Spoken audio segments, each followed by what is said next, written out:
jelaskan dalam Al-Quran, sangat banyak Allah Subhanahu wa Ta'ala jelaskan dalam Al-Quran dan dalam hadis, selalu yang di-mention oleh Allah tuh soal muka gitu ya.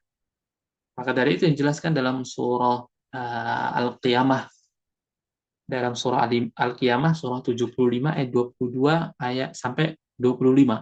Allah Ta'ala, wujuhu yawma idin nadhirah. Wajah orang-orang mukmin, wajah orang-orang yang sudah pasti masuk surga, maka dia akan nadhirah, berseri-seri. Kenapa? Ila rabbiha nadhirah. Sebab sebentar lagi dia akan melihat pemandangan yang sangat indah, yang mustahil dilihat di muka bumi.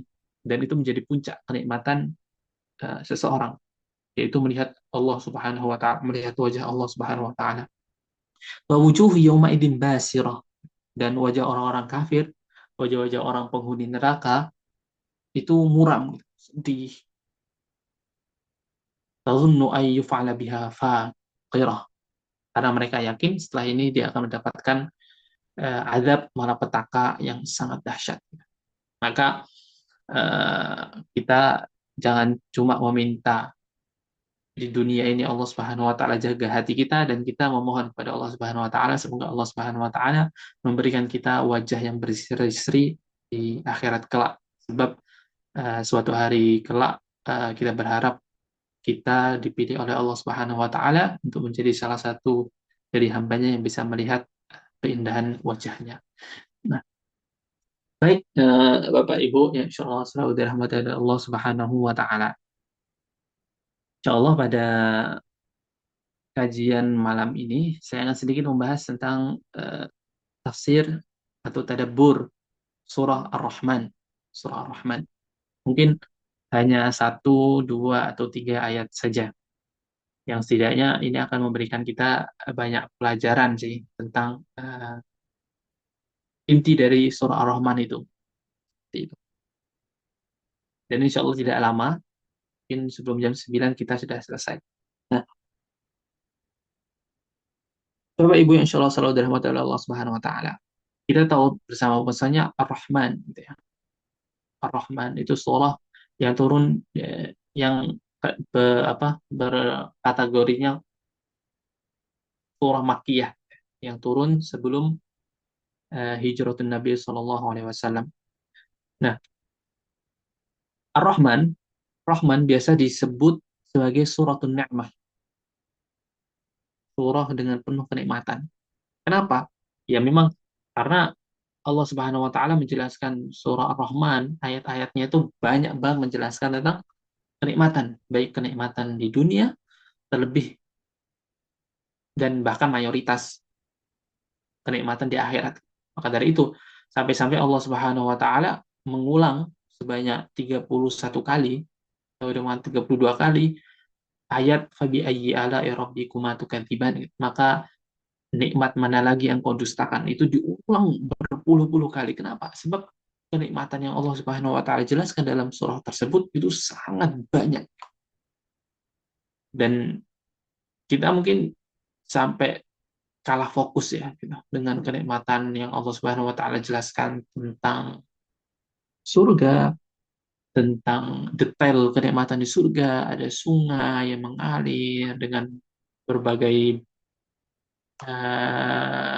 variannya, atau ada emas, permata, kemudian buah-buahan, dan banyak sekali. Tapi kita pernah nggak bertanya, apa sih kenikmatan terbesar yang Allah Subhanahu wa taala jelaskan dalam surah Ar-Rahman gitu? Kan banyak nih kenikmatan. Allah mulai dari ayat pertama sampai ayat terakhir. Allah menjelaskan banyak kenikmatan. Tapi kita pernah bertanya nggak, puncak atau core-nya ya, dari banyaknya kenikmatan, kenikmatan terbesar itu yang mana sih gitu? Seperti itu ya. Ya, insya Allah nanti kita akan bahas. Baik, kita akan masuk dalam ayat pertama ya. Ayat pertama ini kan A'udzubillahi minasyaitonir rajim. Bismillahirrahmanirrahim. Ar-Rahman. Rahman adalah salah satu nama dari eh, Asmaul Husna, satu dari nama-nama Allah Subhanahu wa taala yang diartikan dalam bahasa Indonesia yang Maha Pengasih. Nah, Biasanya Ar-Rahman itu sering disandingkan dengan Ar-Rahim. Lantas, apakah Ar-Rahman dan Ar-Rahim itu memiliki makna yang berbeda? Tentunya ada dua pendapat. Ada yang mengatakan Ar-Rahman dan Ar-Rahim itu sama. Atau ada juga yang mengatakan berbeda gitu. Bedanya di mana? Kalau Ar-Rahman itu adalah kasih Allah Subhanahu wa taala yang Allah berikan hanya khusus untuk orang-orang yang beriman. Sedangkan Ar-Rahim adalah kasih Allah Subhanahu wa taala yang Allah Subhanahu wa taala berikan kepada semua makhluk. Maka itu jangan heran kenapa kok ada orang kafir dia syirik kepada Allah Subhanahu wa taala, detik demi detiknya diisi untuk bermaksiat kepada Allah Subhanahu wa taala, tapi kok masih bisa hidup, masih enak hidupnya, nyaman. Kenapa? Ya karena dia mendapatkan kasih Allah Subhanahu wa taala dari sifat atau nama Ar-Rahimnya Allah. Bahkan tidak hanya manusia, seluruh makhluk. Eh, Semut di bawah batu, di tengah hutan, di gelap gulita, malam-malam itu tetap mendapatkan kasih Allah Subhanahu wa taala dari rahimnya. Seperti itu. Itu sedikit perbedaan apa Rahman dan apa Rahim. Walaupun ada yang mengatakan ulama itu sama, ada yang mengatakan berbeda, dan berbedanya itu di situ. Mukmin Ar-Rahman itu khas lil mukminin, khusus untuk orang beriman, sedangkan Ar-Rahim itu am li sairil bashar, umum untuk seluruh makhluk. Selagi dia makhluk Allah Subhanahu wa taala, pasti dia mendapatkan rahimnya Allah Subhanahu wa taala, kasih sayang Allah Subhanahu wa taala. Nah, itu Ar-Rahman, ayat pertama. Yang kedua, ini menjawab puncak kenikmatan dia. Apa sih kenikmatan terbesar yang Allah Subhanahu wa taala siapkan dalam Ar-Rahman ini? Ternyata Allah Subhanahu wa taala langsung jawab di ayat keduanya. Allah Ta'ala Allamal Quran. Dialah Allah Subhanahu wa taala yang telah mengajarkan Al-Qur'an. Ternyata kenikmatan terbesar yang Allah Subhanahu wa taala berikan kepada seorang makhluk itu bukanlah ketika kita akhirnya masuk surga, bisa menikahi bidadari, bisa masuk surga Firdaus, bisa mandi di sungai susu dengan menikmati buah-buahan yang sebegitu banyak dan nikmat. Itu bagian kecil, itu kenikmatan kecil saja. Justru kenikmatan terbesar yang Allah Subhanahu wa taala berikan kepada seorang hamba adalah ketika allamal Quran, ketika kita bisa menerima pengajaran Al-Quran dari Allah Subhanahu wa taala. Itulah kenikmatan terbesar. Nanti kita akan bahas lagi. Nah, justru uniknya ayat ketiganya adalah khalaqal insan gitu. Ini artinya dialah Allah Subhanahu wa taala yang telah menciptakan manusia. Ternyata kenikmatan alam Al-Quran itu jauh lebih besar daripada khalaqal insan. Ternyata kenikmatan kita diajari Al-Quran itu lebih besar daripada kita diciptakan.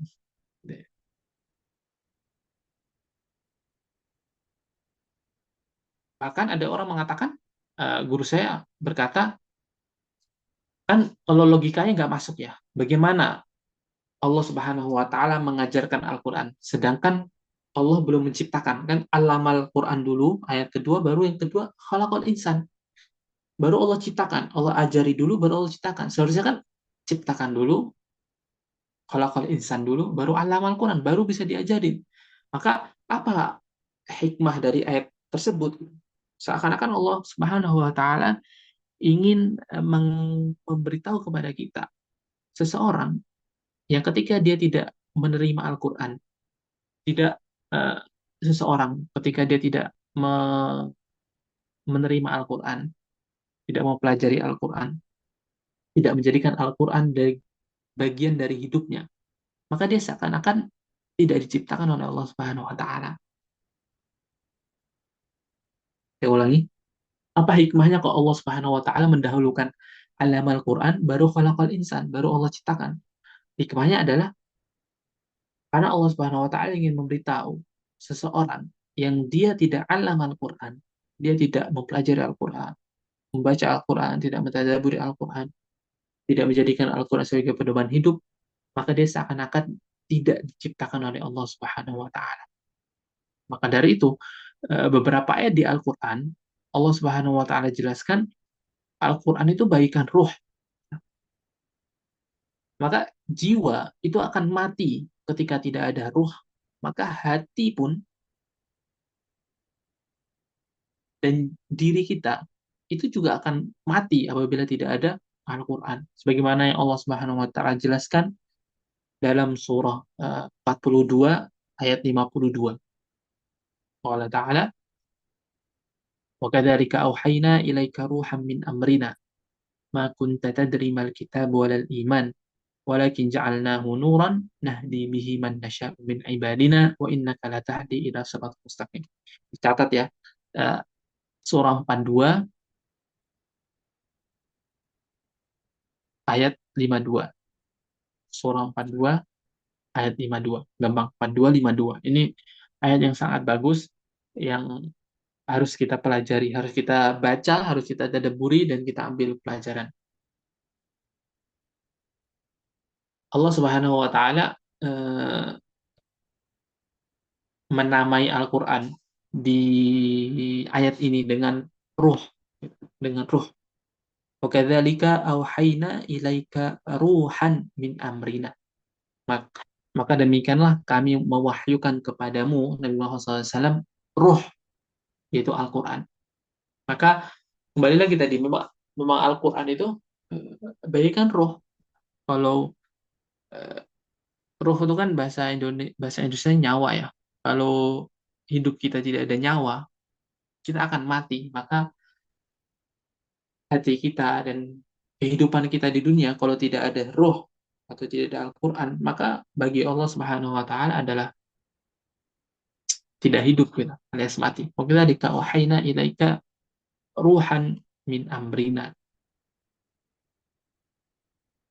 Dan juga Allah Subhanahu wa taala jelaskan dalam surah Al-A'raf, surah Al-An'am, surah ke-6 ayat 122.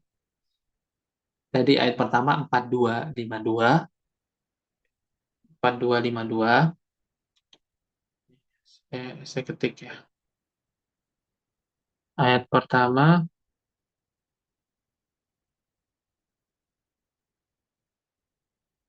4252. Nah, ayat kedua nanti silakan jadi oleh-oleh di pelajaran atau yang ada Al-Quran silakan dibuka sekarang. Saya yang tidak bisa buka Al-Quran jadi eh, nanti dibuka nanti setelah kajian atau besok-besok. Ayat kedua surah ke-6 ayat 122.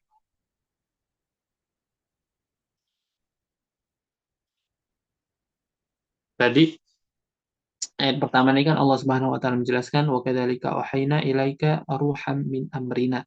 Allah Subhanahu wa taala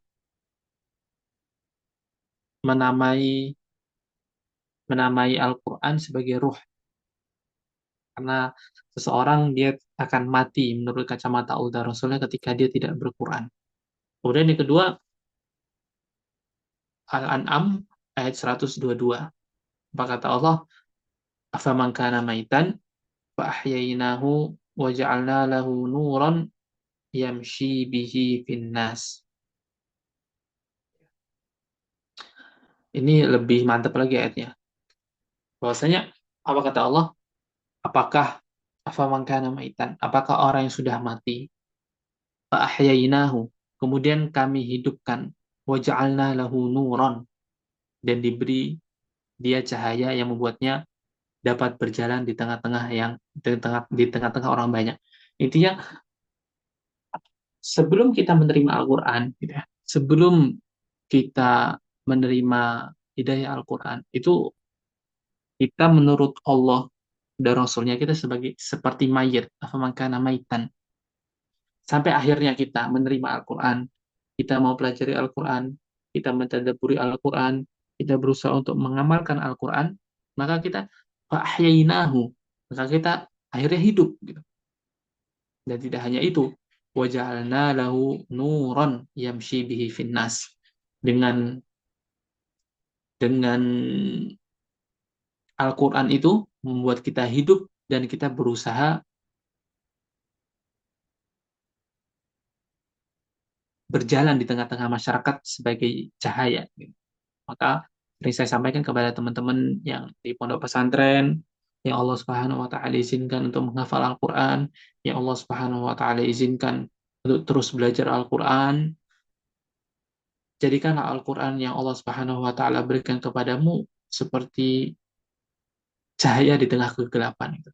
Jangan engkau rakus atau alias Al-Quran itu untuk dirimu sendiri. Tidak. Justru Al-Quran yang Allah Subhanahu wa Ta'ala berikan kepada dirimu itu adalah sebuah amanah yang wajib untuk sebarkan seluas-luasnya di sekitarmu.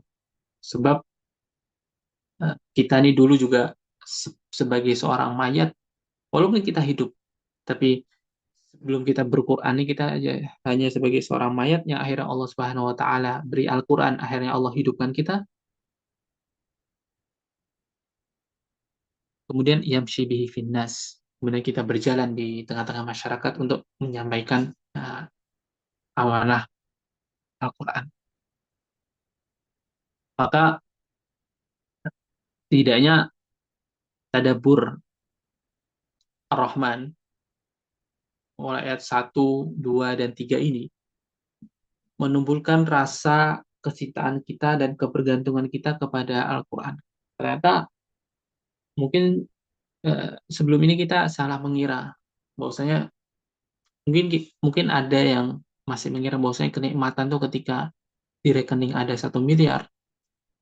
Puncak kenikmatan seseorang ketika dia memiliki mobil Alphard, atau masih ada mengira bahwasanya kenikmatan terbesar itu ketika dia memiliki rumah 5 lantai, dia punya apartemen.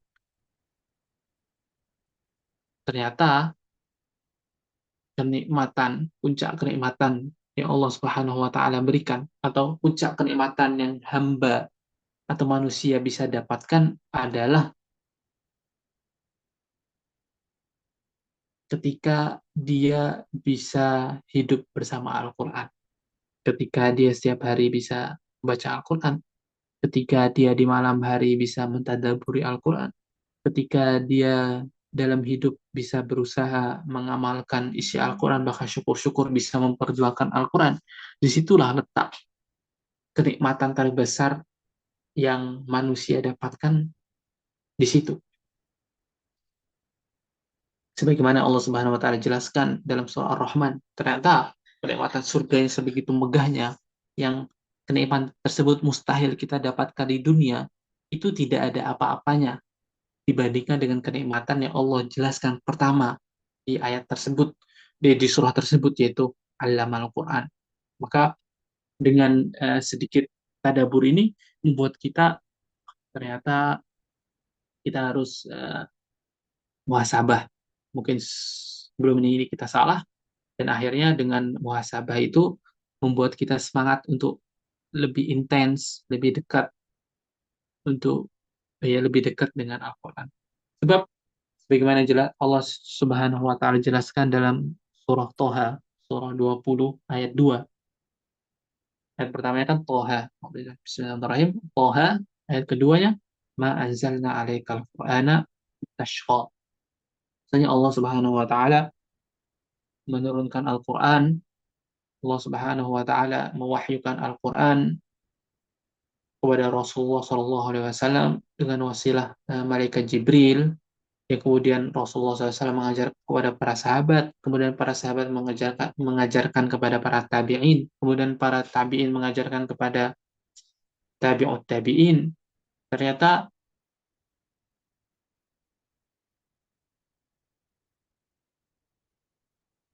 itu tujuannya bukan ma'azalna alaikal Qur'ana litashqa, bukan untuk membuat kita susah ya,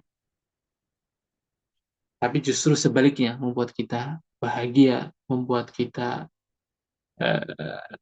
bebas dari banyak masalah, membuat kita tenang, dan lain-lainnya. Ma anzalna 'alaikal Qur'ana litashqa. Maka eh, guru saya pernah bilang kebahagiaan hidup, karena Al-Quran itu diturunkan bukan untuk membuat kita susah, alias Al-Quran itu diturunkan untuk membuat kita bahagia. Maka kebahagiaan hidup itu, ya, saya sampaikan, kebahagiaan hidup itu berbanding lurus dengan kedekatan kita dengan Al-Quran. Dan kesusahan hidup juga berbanding lurus dengan jauhnya kita dengan Al-Quran. Saya ulangi, kebahagiaan hidup seseorang itu pasti akan berbanding lurus dengan kedekatannya dengan Al-Quran. Dan kesusahan hidup seseorang itu juga pasti berbanding lurus dengan jauhnya dia dengan Al-Quran. Maka eh, ketika kita ingin bahagia, ingin Allah Subhanahu wa taala mudahkan seluruh urusan, ingin Allah Subhanahu wa taala tolong, ingin Allah Subhanahu wa taala bantu kita mencapai cita-cita dan keinginan kita, maka tidak ada jalan lain bagi kita kecuali mendekatkan diri kita dengan Al-Qur'an, dengan tilawah, dengan mempelajarinya, belajar tahsin, tajwid, syukur-syukur bisa menghafalnya, tadabburnya, dan mengamalkannya. Akan tetapi, ketika kita jauh dengan Al-Quran, maka pasti Allah Subhanahu wa Ta'ala akan menjauhi kita juga, dan akhirnya kesusahan hidup pun menghampiri kita. Saya tutup dengan satu hadis Rasulullah SAW. Rasulullah SAW bersabda yang diriwayatkan dalam hadis Muslim nomor 817 dari Umar bin Khattab radhiyallahu an. Kalau Rasulullah sallallahu alaihi wasallam, "Innallaha yarfa'u bihadzal kitabi aqwaman wa yadh'u bihi akharin." Bahwasanya Allah Subhanahu wa taala itu mengangkat derajat seseorang dengan Al-Qur'an, dan Allah Subhanahu wa taala akan merendahkan seseorang dengan Al-Qur'an juga. Jadi ketika kita ingin bahagia, ingin mencapai kemuliaan hidup, ketika kita ingin dihormati, maka kita uh, juga harus memuliakan Al-Quran dengan Al-Quran. Tapi kalau misalkan kita melakukan sebaliknya, maka Allah Subhanahu wa Ta'ala akan menghinakan kita. Mungkin itu materi yang bisa saya sampaikan hari ini. Semoga materi yang sedikit ini memberikan reminder, mengingat bagi kita bahwasanya ini loh, gitu, ini loh, ini loh, uh, ada di hadapan kita, ada di dekat kita. Allah Subhanahu wa taala telah memberikan banyak solusi. Allah Subhanahu wa taala telah memberikan kehidupan yang nikmat. Allah Subhanahu wa taala telah memberikan kemuliaan kepada kita, dekat dengan kita. Al-Qur'an pasti di setiap rumah kita pasti ada Al-Qur'an. Tapi sayangnya kita tidak menyadarinya, justru malah mencari kebahagiaan selain Al-Qur'an. Justru malah mencari kemuliaan dari selain Al-Quran, justru mencari eh, penghormatan dan ketenangan hidup di luar dari Al-Quran. Sangat sayang sekali. Maka ingat terus firman Allah Subhanahu wa taala, Ar-Rahman, itu tanda kasih sayang Allah Subhanahu wa taala, Allamal Quran.